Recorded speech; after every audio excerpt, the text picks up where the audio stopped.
here. I'm always encouraged when we have so many people here.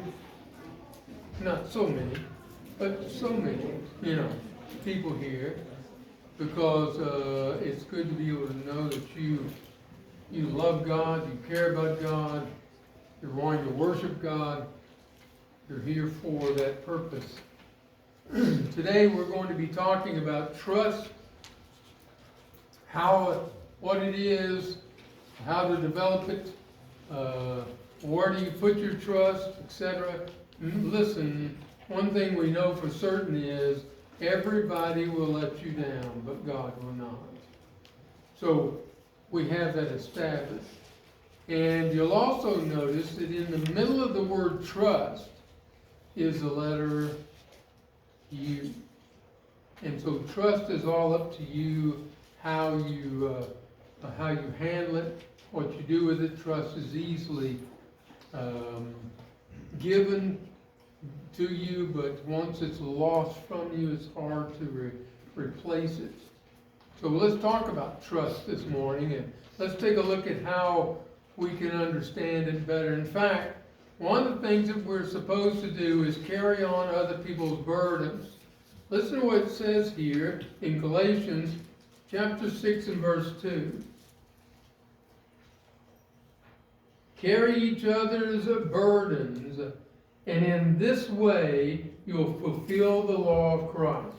So he's telling us here that you must be a person of trust. Now, you may have made a mess of that in the past. It's okay, you can start over again, and you can build it again, and you can work hard at it.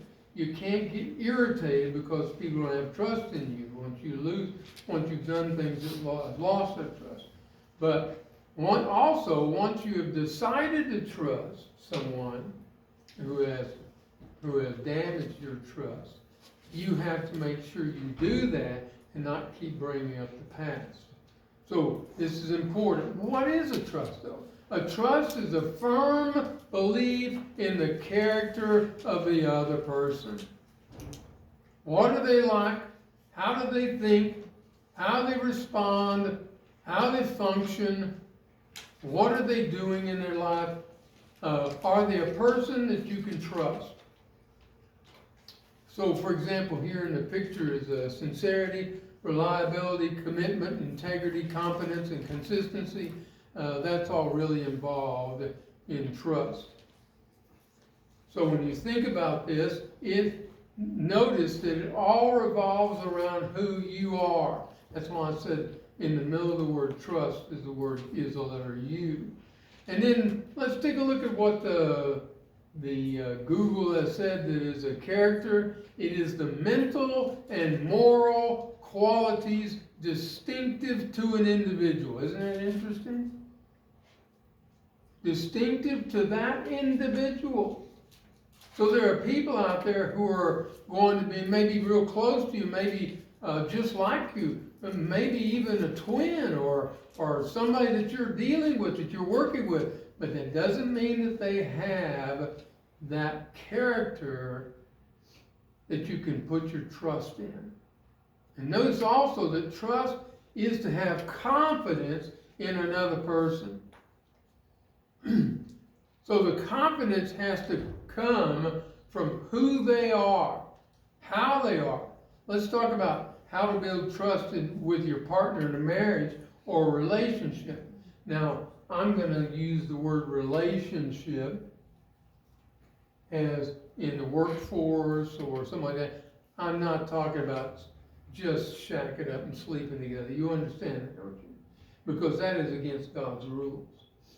Let's talk about this. Prioritize quality time. Now, this word quality means that you're giving them what they need. You're giving them time. And we all have different needs. Some of us need to be alone. Some of us need to be with other people. Some of us need to be touched. Some of us need to be listened to. Some of us need to talk. Some of us need all kinds of things. And so you have to learn who they are in order to give them quality time. And then you also, whoops, I'm sorry, didn't mean, don't look at that. Let's read the next one. Set your boundaries. Respect each other. Without respect, there is no trust. Practice trust exercises. Practice structured conversations. Have regular check-ins. Hey, how am I doing? Are you feeling okay? Things going all right? And take accountability for your actions. Be willing to say sorry. This is something very difficult for some people, maybe because they never heard it when they were growing up. Let me tell you something. Anybody that's an adult is now responsible for who they are. I don't care what you learned or didn't learn from your parents. If you're a mature person, you need to take responsibility for yourself and then try not to judge your other partner. Actually, you never know why they're doing what they're doing. Okay, so now let's go to the next one. Pretend I just showed you that. Okay? That's this one right here, number 3. Act in such a way that people can see trust in you.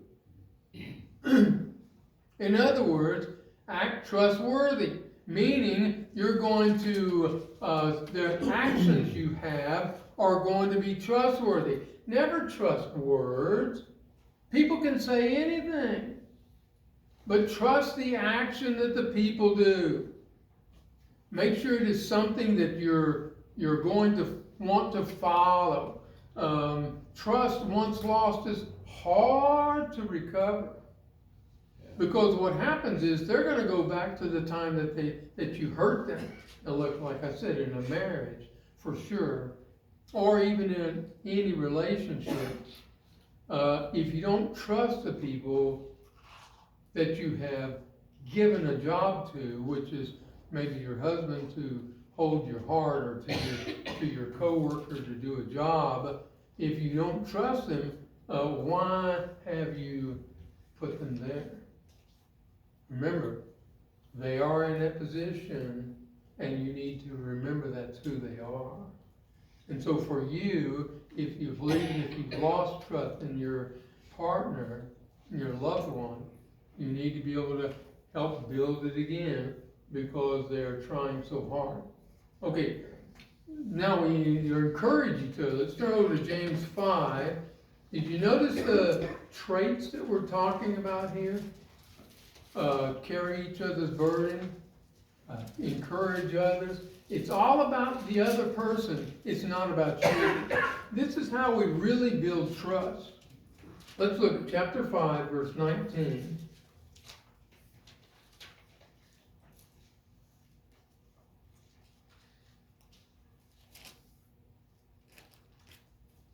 I'm so careful with this. And how do I do this every time?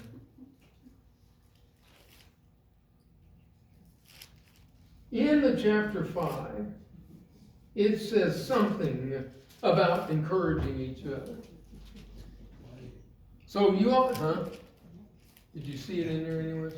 All right. So what you need to be is a person who encourages someone else. Make sure that they are someone who they can count on to come in and be glad you're around. Oh, man, he's here. Oh, wow, she's here. Don't make it where you come in and they say, she's here again. We were doing so good before she showed up. Be someone who encourages. The hardest thing you can control is yourself. You have to get yourself out of the picture. You can't control anyone else. Why don't you just work on yourself? Instead, we work hard on making everybody else do what we want. And look, here's what you can control. You can control your thoughts, your words, your choices, your actions, and your reactions, and your future. Did you hear that? Your reactions? That includes your perceptions, what you expected of them, what you didn't. Make sure that you control yourself, because when you're dealing with somebody else, it's not about you, it's about them. Thank you so much that you brought me breakfast here to the table. Oh, that's what I'm supposed to do. I'm the waitress. That's not the point, is it? Who are you? Are you an encourager? My goodness, you got that here fast. Thank you, or whatever it may be. You always look so sharp and smart. We know better, but anyway, you always look so sharp. So make sure that you control yourself. Here, let's talk about self-control. Self-control refers to the ability to regulate and manage one's thoughts, emotions, and behaviors in order to achieve long-term goals and resist immediate temptations or impulses. Did you catch that? Yeah. That's an important point. Self-control involving exercising restraint and discipline. That means you ought not always say what you want to say.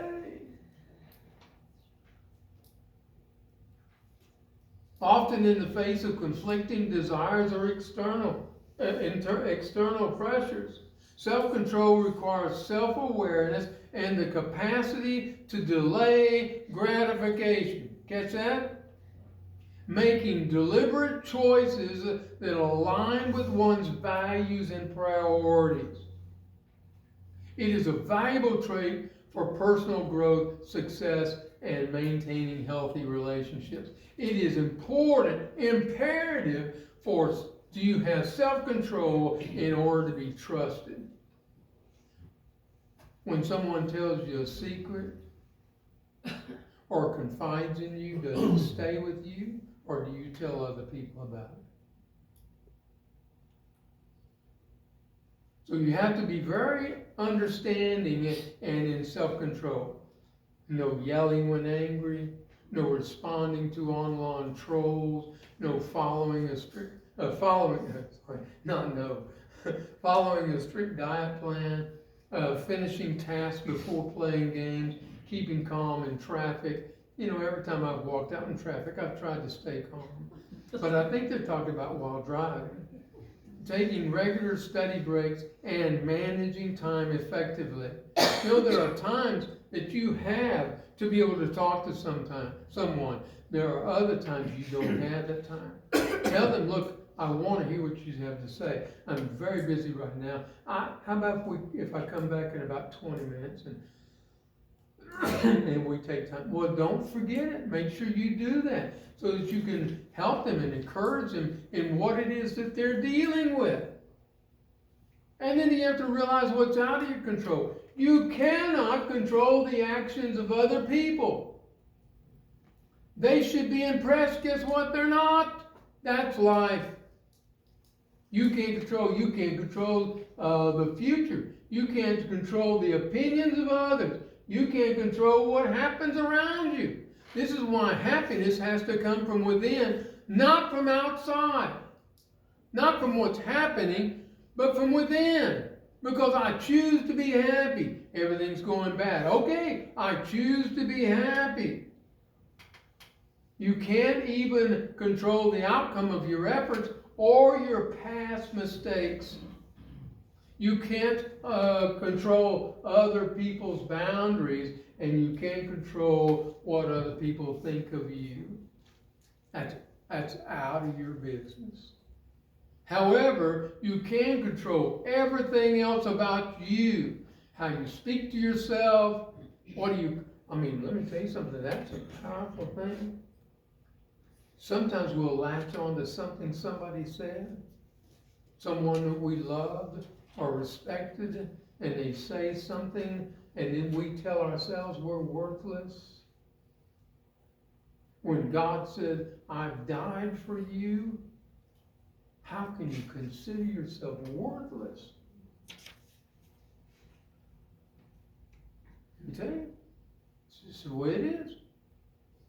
Being present in the moment, not saying, I wish I was back home, I wish I could, there's a football game coming on, or whatever.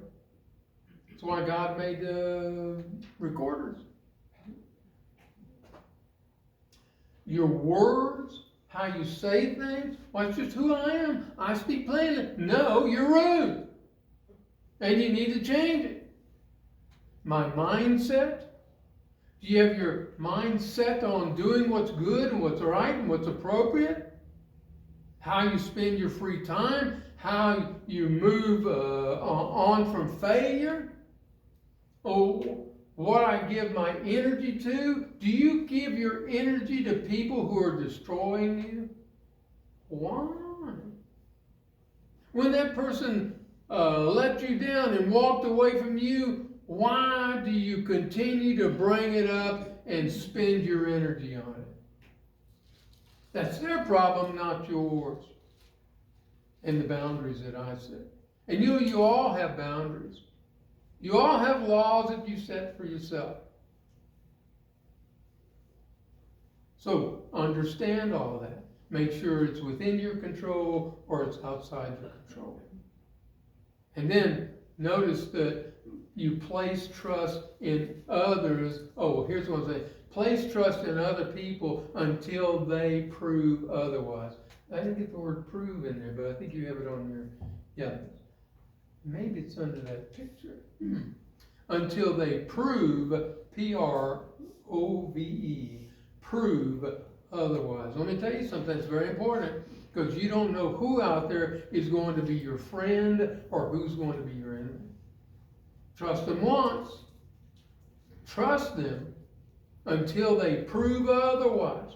And that means you're going to have to work with your team, work with the people you have around you, work with the ones that you've dealt with, that you've invited into your purview, your little area, and make sure you understand that. Look, if you don't trust your team, why do you hire them?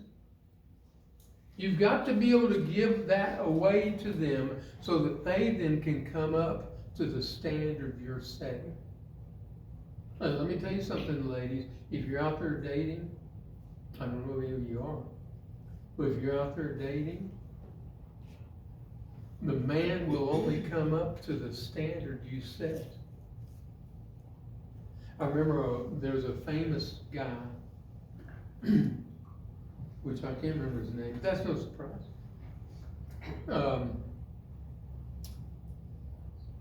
And he wanted to marry this girl. They were in high school. And he was a physics nut.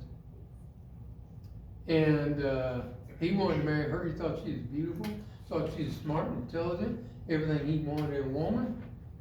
And she said, nope, you're not marrying me unless you're a Christian. He said, a Christian? Don't you know the Bible's fake and all that sort of stuff? And so she said, no, I'm not marrying anybody that's not a Christian. So he set about to prove the Bible was false.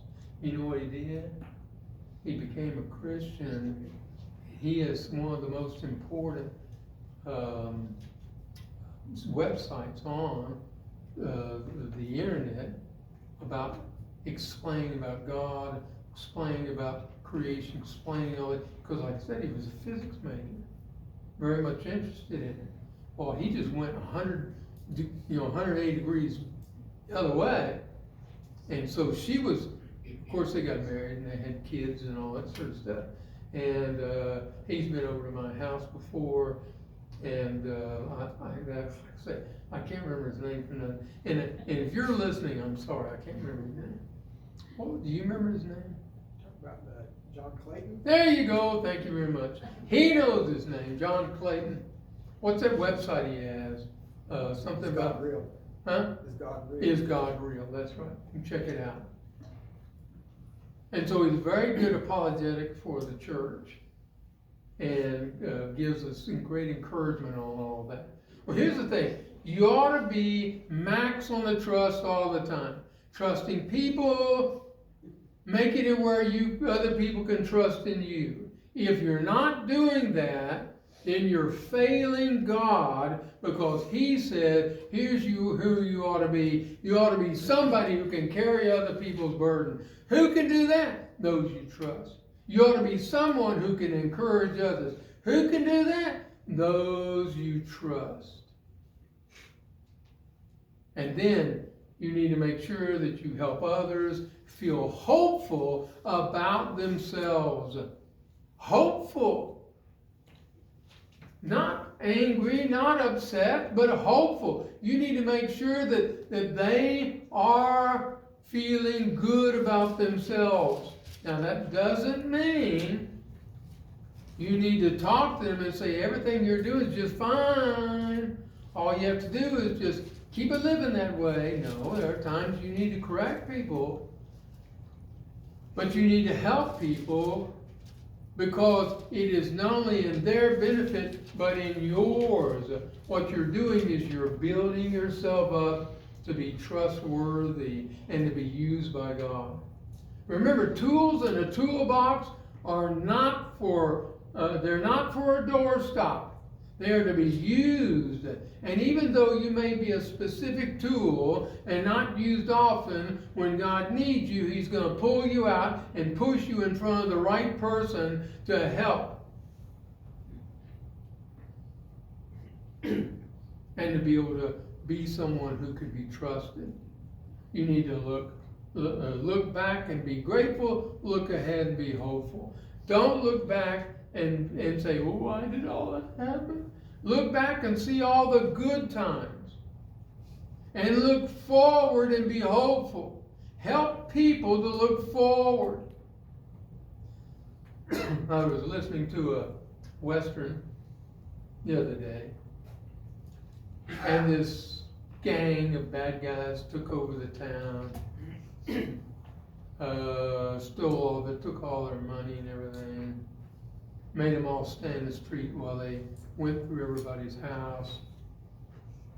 They had even abused 4 women. And the guy who went out and killed them all, he was a bounty hunter. And he comes back into town with them and everything.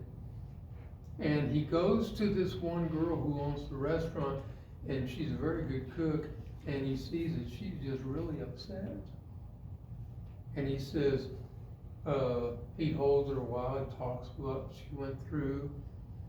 And then he says, well, let me ask you a question.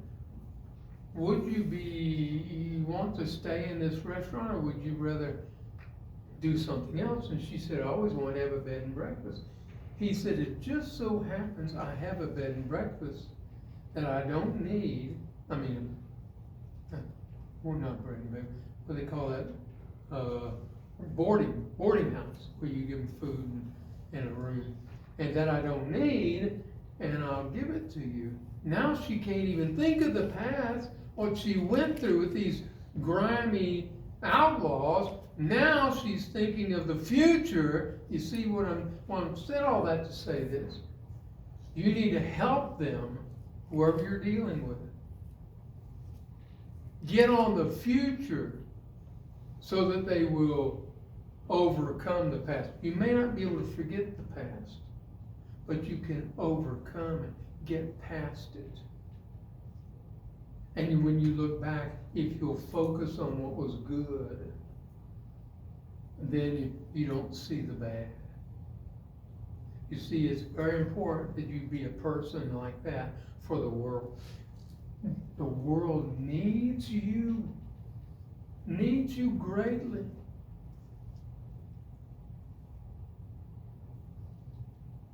Okay, now tonight we're going to talk about rejection. I will not be rejecting you. I will be teaching you. Now, our last point. Be trustworthy. Turn over to Matthew chapter 5. Look what Jesus says to us to help us understand. Chapter 5, verses 25 through 26. Hopefully, settle matters quickly with your adversary who is taking you to court. Do it while you're still with him on the way, Or he might hand over to judge and jury, may hand you over to the officer, and you may be thrown in prison. I tell you the truth, you will not get out until you have paid the last penny. Be a trustworthy person. That means pay your bills on time. Hey, how do you do that? I'll give you the success theory. Here you go. Ready? Spend less than you make. Oh, isn't that simple? If you spend less than you make, you'll never get into debt, period. And in reality, you really only need to spend 70% of what you make. Save 10 to 15% or 20%, or take 10% of that saving and put it into action where you're actually growing yourself. Taking courses and classes, get out there and do things. Or maybe even a portion of it to be able to give to God. You know, there was people were in Mexico, and we had missionaries go down there, and they were buying a sow who had been bred. You know, that's a female pig, in case you don't know. And they would take them down there, and when they would have their babies, they would eat the mother and the babies. And they'd have nothing left. The world can't imagine God. What God has in store for them, and what He'll do to their daily life, they can't fathom. So if you're going to take your money and save use only 70%, you can't imagine what God will do with the other 30% through you. You understand? Okay, so here's the key. Work hard. Work hard to learn self-discipline. Here we go. Figure it out, then take action. That's number one. That's what countdown means. Get yourself ready, get your time period where you're going to start, and then take action. Number two, put your goals up where you can see them every day. Let me tell you something, gentlemen. If your goal is to be married, consider what you want in a woman. Now, let me tell you something. Always make a list of what you want and a list of what you will not tolerate. Don't put a picture, she's not coming to your door. And the person that has all these quality traits may not look like you think she'll look. Okay? Now this is the same for men.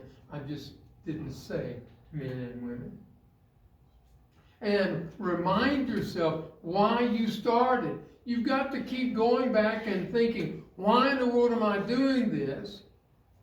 Set small goals at first. Practice prioritizing, meaning you're going to set things in order and know your weakness and then get friends to hold you accountable. Listen, I'm going to try to stop getting angry. Make sure I do. Point it out if I do. Let me tell you, they're ready. Because they're probably tired of your anger anyway. I'm going to stop cussing. Yeah, right. You know, you can't even eat a sandwich without cussing. So, hard work. It's hard to be self-disciplined, but you can do it. Self-discipline is the ability to control your own behavior. Where does that start? With your thoughts, do you see? With your habits. We talked about that last week. That all your habits and how they do, 95% of what you do a day is habit. Is especially useful when you need to do things that are difficult and unpleasant. Give yourself a point. Now, I'm going to do it this far and then I'm going to stop. Then when you get to that stopping point, say, okay, I'm going to give it this far and I'm going to stop. And you'll be amazed what all you're going to accomplish. Self-discipline, the ability to control and regulate oneself, in order to achieve goals and maintain a desired lifestyle. Do you realize what all this has in common? You need to be a mature person. You're the only one who is responsible for you. No longer your mother and daddy. No longer your wife or your husband or whatever. You're responsible for you. So get busy. It requires, look at down here at the bottom, it requires consistent practice, determination, and the willingness to resist temptations or overcome obstacles along the way. You know why? You know why you have to resist it? Because you're resisting to going back to what was comfortable in the first place, and you're uncomfortable in your new role. I remember we used to go out as a kid. We'd be wearing white T-shirts. I don't know why we always wore white T-shirts and white shirts. But anyway, we'd go out there and play all day Saturday, burn our necks. Every Saturday, my mother would be putting cold cream on our necks.